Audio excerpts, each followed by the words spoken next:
Halo semua, perkenalkan nama saya Maria Financia Anu, NPM 22103240, kelas 2022E. Di sini saya akan memberikan edukasi berkaitan dengan pendidikan HAM bagi siswa sekolah dasar dengan topik utamanya yaitu berteman tanpa menggunakan kekerasan. Halo anak-anak pintar, selamat pagi. Bagaimana kabarnya hari ini? Semoga sehat semua ya. Baik, hari ini kita akan belajar materi baru dengan topik utamanya yaitu berteman tanpa menggunakan kekerasan. Baik, tujuan yang akan kita capai dalam pembelajaran kita pada hari ini yaitu supaya kalian mampu memahami arti berteman baik, lalu supaya kalian mampu mengenal bentuk kekerasan seperti kekerasan fisik dan kekerasan verbal.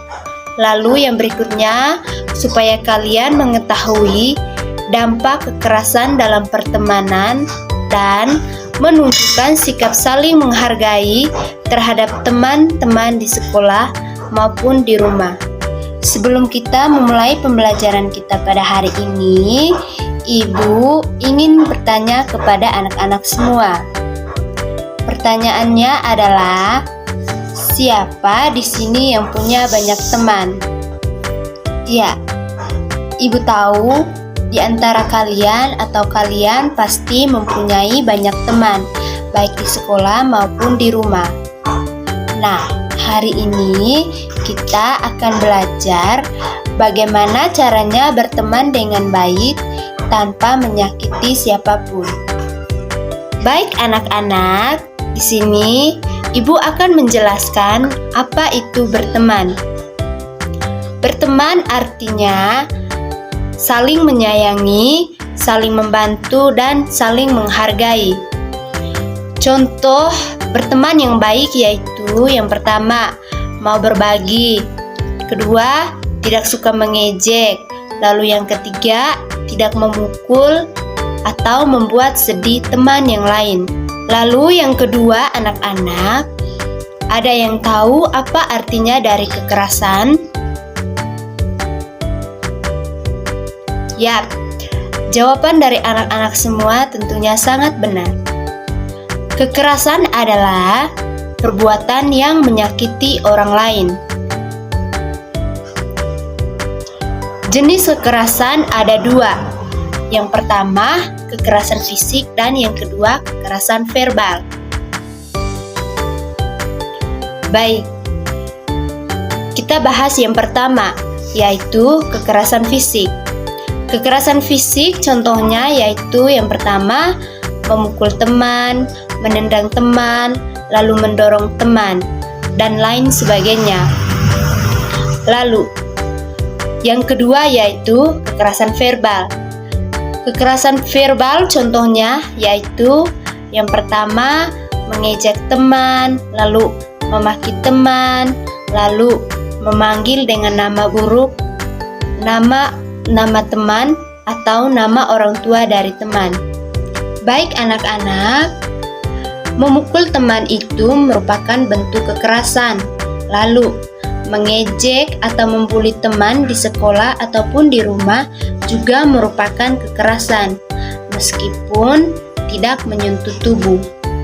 Oke anak-anak, kita lanjut pembahasan kita yang berikutnya yaitu dampak kekerasan dalam persahabatan atau pertemanan, baik di sekolah maupun di rumah.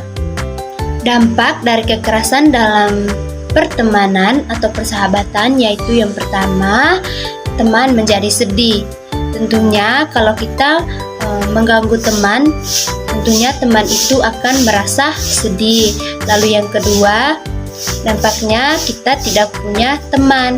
Nah, kalau kita sering mengganggu teman lain, akibatnya nanti kita tidak akan mendapatkan teman. Lalu, yang ketiga yaitu suasana sekolah tidak nyaman. Kalau kita sering mengganggu teman di sekolah, pasti akan membuat suasana sekolah tidak nyaman dan tidak akan harmonis. Intinya anak-anak, kalau kita kasar, teman kita akan jadi sedih. Kalau teman sedih, kita juga tidak akan bahagia. Kita lanjut ke pembahasan berikutnya, yaitu cara berteman tanpa menggunakan kekerasan. Caranya yaitu yang pertama, menggunakan kata-kata yang baik. Nah, anak-anak, kalau kita berbicara dengan teman kita harus menggunakan kata-kata yang sopan dan baik. Lalu yang kedua, saling minta maaf. Nah, kalau kita berbuat salah kepada teman kita harus meminta maaf dan kita juga harus memaafkan teman yang berbuat salah kepada kita.